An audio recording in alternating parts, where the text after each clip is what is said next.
La semana pasada vimos el poder de una fe transmitida. Los padres se nos ha dado la oportunidad, la responsabilidad de pasar nuestra fe a nuestros hijos. Y vimos cuál era el factor número uno. Después de haber encuestado a esos adultos que se quedaron en los caminos del Señor, que fueron criados en la iglesia, se quedaron en los caminos del Señor, se dieron cuenta que el factor número uno por el cual se habían quedado es por el alto concepto que había en su hogar de la palabra de Dios. Y cómo lo que hacemos con la Biblia, cómo la manejamos, si la leemos a nuestros hijos o no, aun si la usamos en la iglesia o no, nuestros hijos están mirando y tiene mucho que ver con el concepto que ellos van a tener de las convicciones que tenemos, porque las convicciones las que tenemos, ¿de dónde las sacamos, hermanos? De la Biblia, de la palabra de Dios. Amén. La vida que llevamos como cristianos, ¿por qué la tenemos? Por la palabra de Dios. Todo tiene que ver con la palabra de Dios. Cuando no tenemos no enseñamos a nuestros hijos una alta opinión, un alto concepto de la palabra de Dios, van a tener dudas en sus vidas con respecto a que si esto realmente es la palabra de Dios y si realmente es relevante para sus vidas. Y van a cuestionar la fe de sus padres y van a cuestionar inclusive el propósito de la iglesia. Todo por lo que hagamos con este libro. Si lo leemos o no en casa. Si nuestros hijos nos ven usándola en casa o no. Si le repetimos las palabras de Dios a nuestros hijos. Si nos aseguramos que ellos están guardando la Biblia en sus corazones. Que ellos están aprendiendo a leerla, a caminar con el Señor. Que la tengamos en alta estima, que ponemos en práctica lo que dice la Biblia en nuestras vidas. Todo eso nuestros hijos están observando y estamos formando la opinión que ellos van a tener. Eso vimos en la semana pasada, ¿verdad? La primera enseñanza. Hoy vamos a ver la importancia de los primeros pasos en la fe. Vamos a hablar de la salvación de los hijos de cristianos. ¿Cuántos aquí son cristianos de primera generación? O sea que sus padres no fueron cristianos, pero usted aceptó a Cristo y vino a los caminos del Señor ya quizás de joven o adulto. A ver, levante su mano. ¿Cuántos son? La mayoría. La mayoría de los adultos aquí somos cristianos de primera generación. No voy a hablar acerca de la salvación de nosotros y cómo aplica a nuestros hijos, sino la salvación de los hijos de cristianos es algo de suma importancia. Nosotros los padres tenemos mucho que ver, oiga bien, en la salvación de nuestros hijos.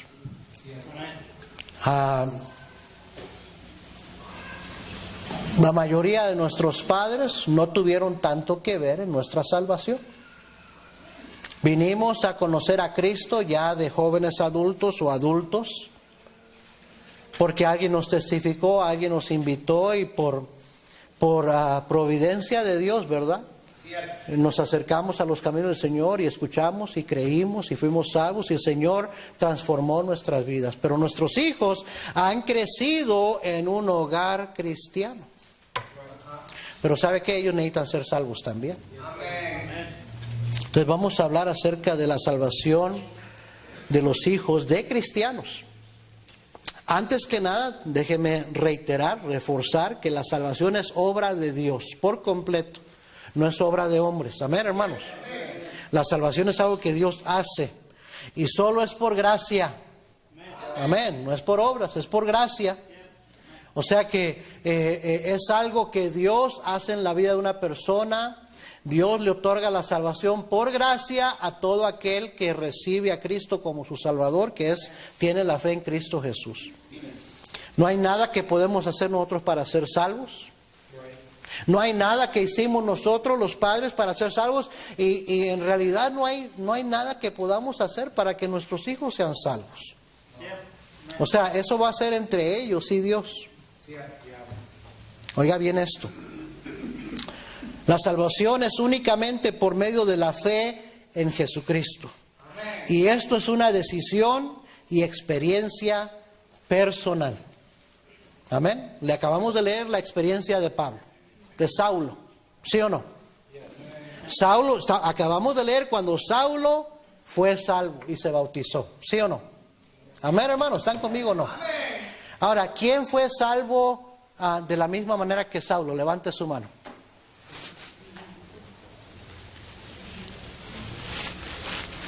No, pues a mí yo no iba en un caballo y me tumbó el caballo, una luz no resplandeció del cielo, o sea, no oí la voz que me habló del cielo de Dios. ¿Sí me está siguiendo? Pero oiga bien, ¿cuántos aquí dirían, pero yo soy igualmente salvo, Cristo me salvó a mí, así como salvó a Saulo? Levante su mano. ¿Sí? No tuvimos la misma experiencia. O sea, no sucedió de la misma manera, pero cada uno de nosotros tuvimos una experiencia de salvación. Estoy diciendo esto, la salvación es una experiencia personal e individual. Amén, hermanos. Nosotros no podemos salvar a nuestros hijos. No podemos pasar literalmente nuestra fe a nuestros hijos. Eso creen los católicos. Por eso van y los bautizan a los días de nacido, porque creen que les están pasando su fe a sus hijos. Ya eres católico, ya te bautizaste para el resto de tu vida. Y están tan equivocados, porque la fe es una decisión personal. Amén, hermanos. Yo no puedo hacer salvo a mi hijo, a mi hija, ni a mis nietos. Es una experiencia personal, individual, que ellos necesitan tener. Necesitan experimentar. El nuevo nacimiento es una experiencia personal. Quizás es diferente a la mía, a la suya, pero no obstante es una experiencia personal. ¿Sí o no? No podemos pasar literalmente nuestra fe a nuestros hijos, salvar a nuestros hijos, oiga bien, pero sí podemos crear un ambiente apropiado que facilite la salvación de nuestros hijos. ¿Sí me está siguiendo? Alguien escribió esto, lo vi apenas hace unos 2-3 días atrás. Oiga bien, mucha verdad aquí. Los padres no podemos asegurar que nuestros hijos sean salvos, pero sí podemos asegurar que no sean salvos. No podemos forzar que nuestros hijos sean salvos, pero sí podemos impedir que sean salvos. ¿Sabe que los hijos de los cristianos pueden ser los más difíciles de que sean salvos? Si no tuvieron un buen ambiente.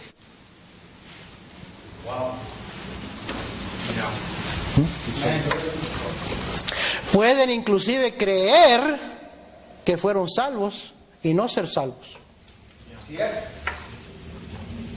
Y el Señor dijo, por sus frutos los conoceréis. Muchos de los jóvenes aquí y niños han tomado decisión en las escuelas dominicales, en la iglesia infantil, en servicios especiales, y gloria a Dios por los niños. Los niños tienen un corazón. Un predicador dijo, ponme en un cuarto con un montón de niños de kinder, 15, 20 niños de kinder, y para fin de 1 hora puedo hacer que todos hagan una oración para recibir a Cristo como su Salvador. Los niños rápido le dicen sí a Cristo. Pero ¿entendieron lo que estaban haciendo? ¿Quién sabe? Porque la salvación no es algo que podemos forzar, no es algo que por nomás hacer una oración y pasaste al frente, alzaste tu mano, ya, Cristo te salvó. No. Tiene que ser una experiencia personal. ¿Alguien me está entendiendo? Hay algunos ambientes hacen más difícil que el Espíritu Santo pueda obrar. Hay ambientes que se la ponen difícil al Espíritu Santo para que pueda obrar en los corazones de los hijos, de alguna persona. Le voy a dar 3 ejemplos. Mire Mateo 19:23. Mateo 19:23. Me quedan 22 minutos. Mateo 19:23. Ponga atención, por favor. Entonces Jesús dijo a sus discípulos: de cierto os digo que difícilmente entrará un rico en el reino de los cielos. Otra vez os digo que es más fácil pasar un camello por el ojo de una aguja que entrar un rico en el reino de Dios. ¡Wow! Sus discípulos, oyendo esto, se asombraron en gran manera, diciendo: ¿quién pues podrá ser salvo? Y mirándolos Jesús les dijo: para los hombres esto es imposible, mas para Dios, ¿qué dice? Todo es posible. No les dijo que era imposible que un rico fuera salvo, le dijo que era muy difícil. ¿Por qué? O sea, ¿hay excepciones y pueden ricos ser salvos? Claro que sí. Para Dios nada es imposible, Cristo lo dijo. Pero qué difícil es, dijo. Ahora, ¿por qué es difícil? Porque cuando una persona crece teniéndolo todo y no haciéndole falta nada, muy difícil va a ver que tiene una necesidad de Cristo. ¿Sí o no? Es por eso que la gente que tiene mucho dinero, qué difícil es que alguien se les acerque y les comparta, que quieran escuchar. Es más, le dicen a uno: yo no necesito eso, estoy bien. No es imposible que sean salvos, pero qué difícil es. ¿Por qué? Porque el ambiente en el que están es muy difícil que el Señor les enseñe, que se sientan con la necesidad de Dios, de Cristo en sus vidas. ¿Sí o no? Otro ejemplo, Lucas capítulo 13. Lucas capítulo 13, versículo 3.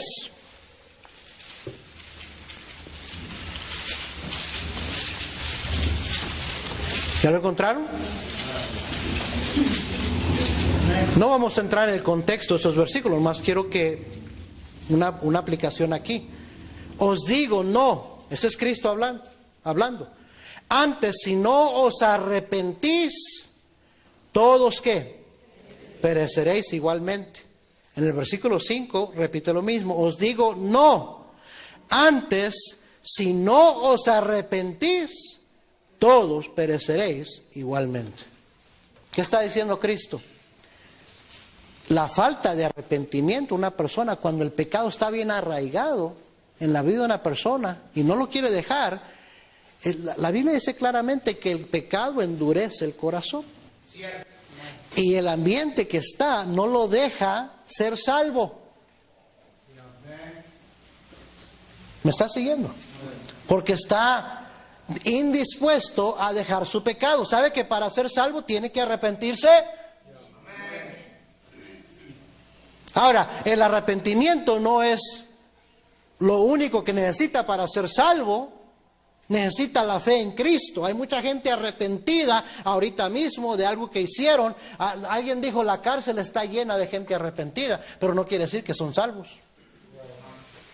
El hospital puede estar lleno de gente arrepentida, pero eso no quiere decir que son salvos. Pero nadie puede ser salvo si no hay arrepentimiento. ¿Qué es el arrepentimiento? Es estar dispuesto a dejar mi pecado atrás e ir a Cristo. ¿Sí o no? Y entonces cuando hay un pecado bien arraigado, es una persona y no está dispuesto a arrepentirse, aunque quiera ser salvo, si no se arrepiente, dice: pereceréis igualmente. Amén. Amén. Mateo capítulo 12, otro ejemplo. Versículo 30.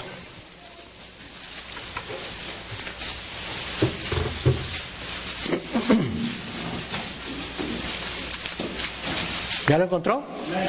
El que no es conmigo, contra mí es. Y el que conmigo no recoge, desparrama. ¿Sabe lo que está diciendo Cristo aquí? Es no hay neutralidad en este asunto de la fe. Si no recibes a Cristo, ¿qué estás haciendo? Lo estás rechazando. No, yo no lo rechazo. Si no lo recibes, lo estás rechazando.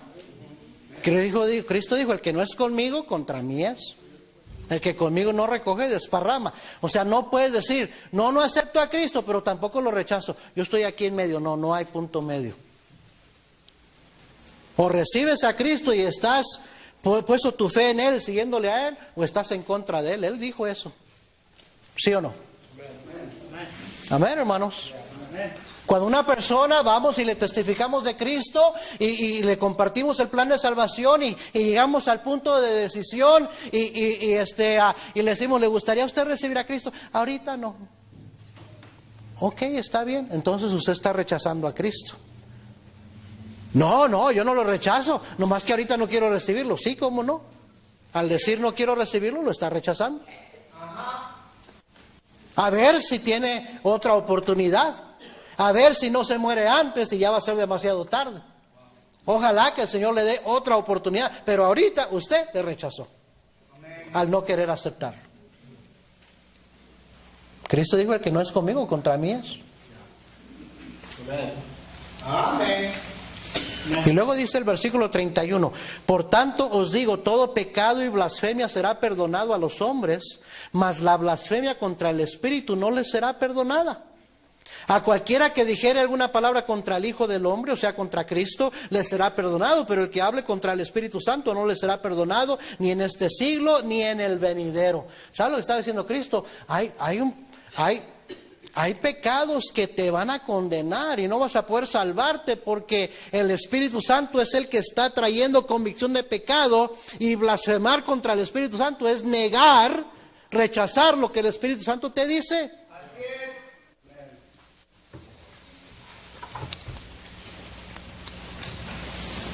Jesús mismo dijo que había ambientes en los cuales muy difícilmente alguien podía ser salvo.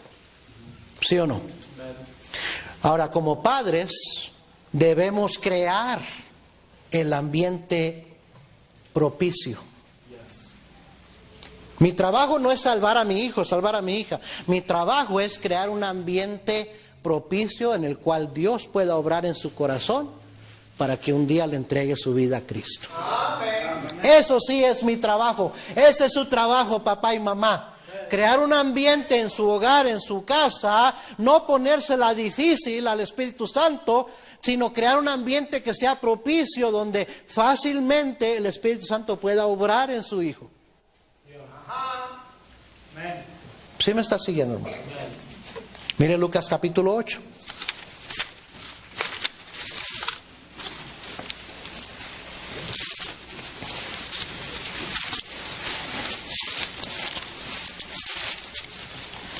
Versículo 4. Me quedan 14 minutos. Muchos no creen que voy a parar a las 8:30, a las 7:30. Voy a parar a las 7:30. Amén. Lo que no alcancemos a cubrir, lo cubrimos la próxima semana. ¿Amén? Lucas 8, versículo 4. ¿Ya lo encontró? Juntándose una gran multitud y los que de cada ciudad venían a él, les dijo por parábola: el sembrador salió a sembrar su semilla. Y mientras sembraba, una parte cayó junto al camino y fue hollada, y las aves del cielo la comieron. Otra parte cayó sobre la piedra y nacida se secó porque no tenía humedad. Otra parte cayó entre espinos y los espinos que nacieron juntamente con ella la ahogaron. Y otra parte cayó en buena tierra y nació y llevó fruto a 100 por uno. Hablando estas cosas decía a gran voz: el que tiene oídos para oír, oiga. Y sus discípulos le preguntaron diciendo: ¿qué significa esta parábola? En el versículo 11 empieza a explicarles. Esta es pues la parábola. La semilla es ¿qué? La palabra de Dios. Los de junto al camino son los que oyen, y luego viene el diablo y quita de su corazón la palabra para que no crean y se salven. Los de sobre la piedra son los que, habiendo oído, reciben la palabra con gozo, pero estos no tienen raíces, creen por algún tiempo y en el tiempo de la prueba se aparta.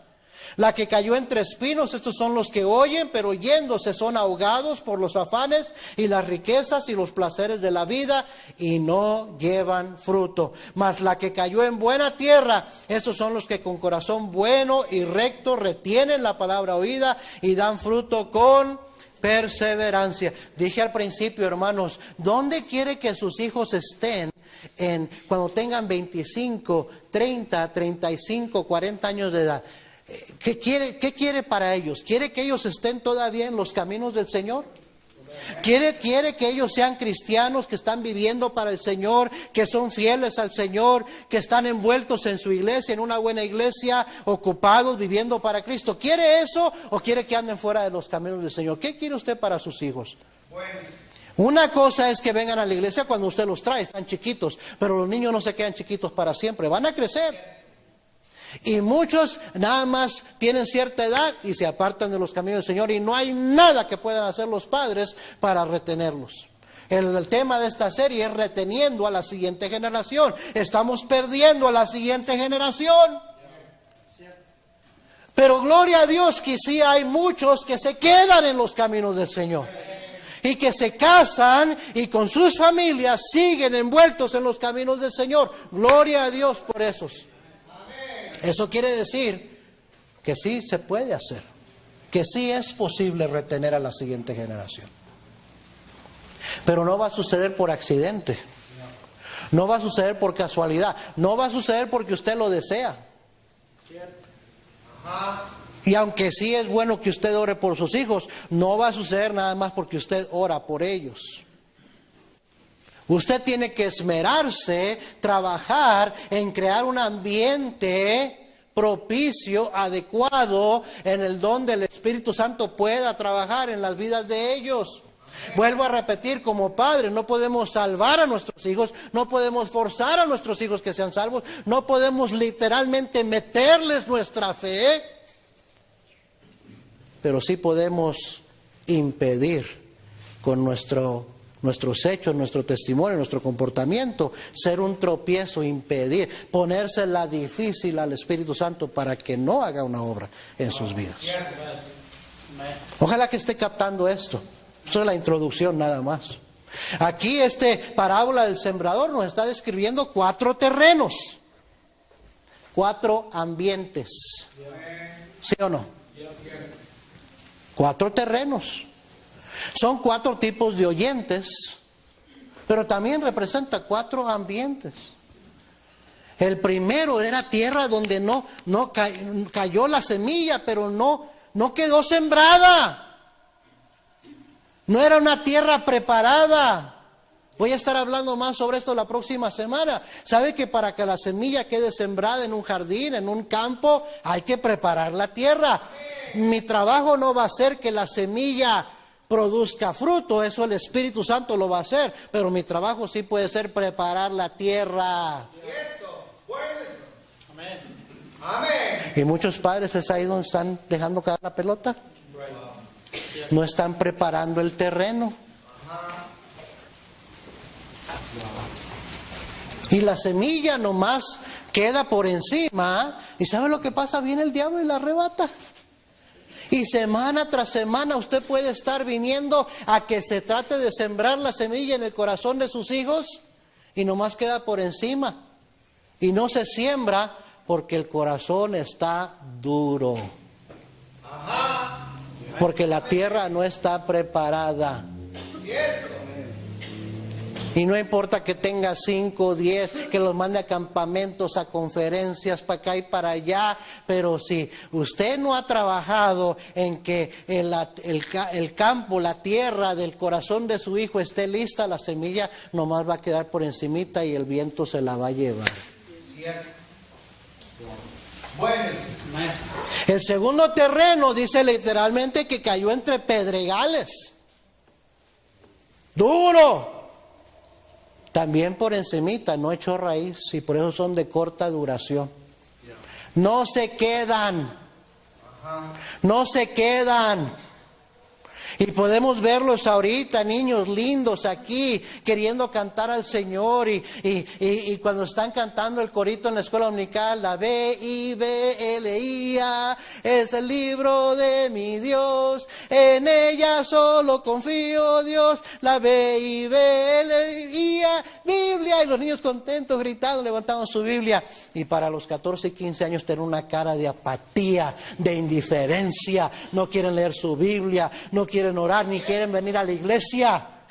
Y parece que quieren ir en una dirección completamente contraria a lo que se les ha enseñado por años en los caminos del Señor. ¿Por qué? Porque el terreno nunca se preparó. Porque está duro.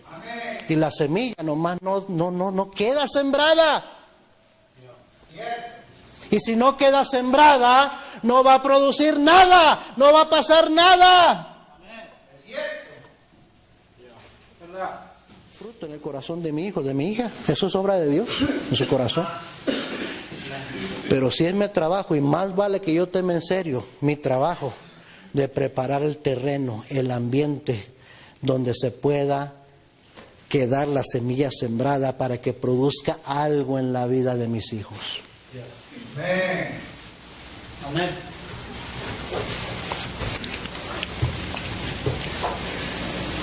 La semilla dice claramente aquí que es la palabra de Dios. La tierra, el terreno, es el corazón del oyente. ¿Quién es el sembrador? ¿Quién es el que siembra la semilla? Marcos capítulo 4.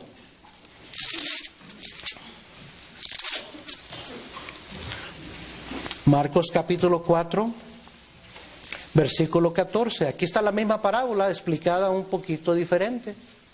Marcos 4:14. ¿Ya lo encontró? Léalo conmigo. ¿Listos? El sembrador es el que siembra la palabra. ¿El sembrador es quién? El que siembra la palabra. Ah, ese es usted, pastor. Cuando se trata de los hijos, no. La tarea, la responsabilidad de sembrar la palabra, que la palabra quede sembrada en el corazón de mis hijos, no es del pastor, no es del maestro de escuela dominical. Ellos ayudan, como vimos la semana pasada. Ellos están para ayudarle a usted. Pero la responsabilidad de leerle la Biblia a los hijos, de repetir estas palabras que están en este libro de la ley a los hijos, de enseñar la palabra a los hijos, es de los padres. El sembrador es papá y mamá.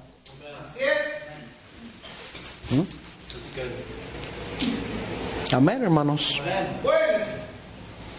Una tierra blandita es una tierra receptiva que va a recibir la semilla. Y cuando recibe la semilla va a dar fruto con perseverancia. Va a dar fruto aun cuando ya no estén con usted. Cuando ya tengan 20 van a dar fruto, cuando tengan 25 van a seguir dando fruto, cuando tengan 30 van a seguir dando fruto, cuando tengan 35 van a seguir dando fruto, porque quedaron bien sembrada la palabra en sus corazones.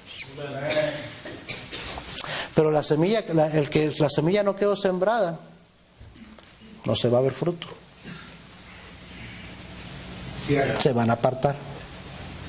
Van a ser de corta duración.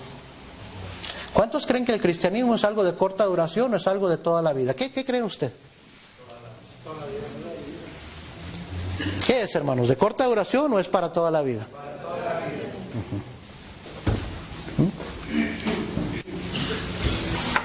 Cuando la semilla se siembra y agarra y crece esa planta,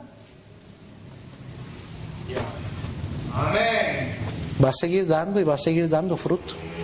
Siempre y cuando siga regándose, siga cultivándose la palabra en su corazón, va a seguir dando fruto con perseverancia. Y ya cuando pasen los años y ya no estén con usted, mamá y papá, y tengan sus familias y empiecen a criar ellos a sus hijos, ahí se va a seguir viendo el fruto. ¿Sabe que eso es lo que Dios quiere? ¿Sabe que esa fue la intención de Dios? No nada más salvarle a usted, salvar a toda su descendencia. Dios está interesado en nuestra descendencia, no nada más en mi vida, no nada más en mi familia inmediata. Él quiere salvar a mis hijos, a los hijos de mis hijos, a los hijos de mis hijos. Dios está interesado en descendencia. Y qué triste que nuestra fe termine conmigo. Y que ya mis hijos ya sean como los que vimos la semana pasada en el libro de Jueces, que después de ellos se levantó otra generación que no conocía a Jehová. Y que no siguieron en los caminos, como los hijos de Samuel, que no siguieron los caminos de su padre. Que se fueron tras los dioses de los pueblos que los rodeaban. Que pecaron contra Dios, que vivieron vidas muy diferentes a la vida de sus padres. Qué triste. Amén, hermanos. Pero ¿sabe a quién se le encarga la responsabilidad de preparar el terreno? Hermano Lencho, ¿qué es lo que se ocupa para preparar la tierra en el jardín? ¿Qué herramientas usa para preparar la tierra antes de sembrar, plantar una planta, sembrar algo? ¿Qué más? Hay otro instrumento muy útil en la jardinería. ¿Cómo se llama? Sí, ¿con qué la mueve? ¿Cómo se llama esa cosa? El asadón, ¿no? Un asadón. ¿Verdad? Porque entendemos, la pala también a veces lo usamos, pero la pala es para escarbar hoyos. Pero el asadón es para preparar la tierra, ¿sí o no? ¿Sí o no, hermanos? Ok. Vamos a estar viendo en esta enseñanza cuáles son algunos asadones que usted y yo podemos usar para preparar el terreno, los corazones de nuestros hijos. Y sabe que también vamos a estar viendo errores que cometemos para estorbar la obra del Señor en la vida de nuestros hijos. ¿Qué es lo que desacredita? Míreme aquí, desacredita el Evangelio en la vida de nuestros hijos. Porque hay cosas que muchas veces estamos haciendo que está impidiendo, siendo un tropiezo para que nuestros hijos sus corazones no estén preparados para que se siembre la semilla y se vea fruto en sus vidas. Y no creo yo, sinceramente, que hay un padre, una madre aquí, que a propósito quiera hacer un estorbo para que sus hijos no sean salvos. Pero muchas veces porque no tenemos conocimiento de la palabra de Dios, porque no somos espirituales, somos carnales, estamos haciendo cosas que van a impedir literalmente que nuestros hijos sean salvos.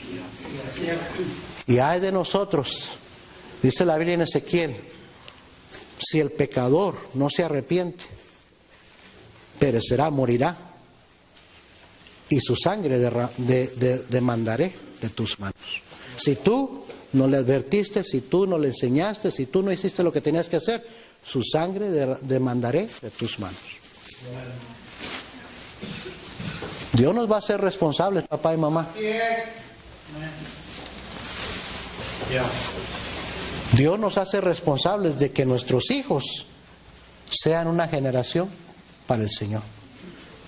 Y si no lo son, es nuestra culpa principalmente. Puede haber otros factores, pero principalmente va a ser nuestra culpa como padres, especialmente padres cristianos que conocimos la verdad, que teníamos el Evangelio y aún así no cuidamos el terreno, el ambiente, sino que fuimos tropiezo para que nuestros hijos no creyeran. Vuelvo a decir esto, la salvación de hijos de cristianos es algo complicado. Puede llegar a ser algo bien complicado. Y muchas veces los más engañados son los que han crecido en los caminos del Señor, que después agarran una actitud pésima, apática a las cosas del Señor y crecieron dentro de una iglesia. ¿Por qué? ¿Por qué? Mire, vamos a empezar a querer echar la culpa al pastor y al maestro de escuela dominical y la iglesia, ¿no? Pero nuestros hijos son nuestra responsabilidad primero. Nosotros cada día nos estaban viendo el terreno que estábamos, el ambiente que estábamos teniendo en casa. Y era un ambiente que facilitaba la obra del Señor en sus corazones, o un ambiente que impedía, que limitaba que el Señor pudiera obrar en sus corazones. Mire, antes de irnos, si usted se fuera de aquí esta noche, papá y mamá, y tiene hijos pequeños, hijos adolescentes, y usted se va nada más diciendo, Señor, ayúdame a estar más consciente del ambiente que estoy creando en mi casa, lo que mis hijos están percibiendo en casa, porque yo no quiero ser un tropiezo para que tú no puedas obrar en sus corazones y salvarles. Herencia de Jehová son los hijos. A propósito, ¿sabe lo que significa herencia? Ahí en la Biblia significaba la palabra herencia: posesión. Posesión de Jehová son los hijos. Dios dice a los cristianos: tus hijos no son tuyos, son míos. Prepáramelos para mí. No los prepares para darle su vida al mundo, al pecado. Prepáralos para mí. Y si no lo hacemos, vamos a dar cuentas un día al Señor. Ahora, si usted tiene un hijo, una hija que se ha apartado, se ha desbalagado, anda lejos de los caminos del Señor, y usted ya no hay nada que usted pueda hacer para cambiar el pasado, para regresar atrás y volverlo a hacer, pero sí puede orar. Puede orar y rogarle al Señor, suplicarle al Señor que tenga misericordia de su hijo, de su hija. Y sí hay excepciones y nada hay imposible para Dios. Amén, hermanos. Qué bueno saber que nada hay imposible para Dios. Pero yo le quiero hablar en esta serie a hermanos y hermanas que tienen hijos en casa todavía, que están chicos, que están adolescentes. Usted puede criarlos para que sea una generación que vive para el Señor. Amén. Vamos a ponernos de pie.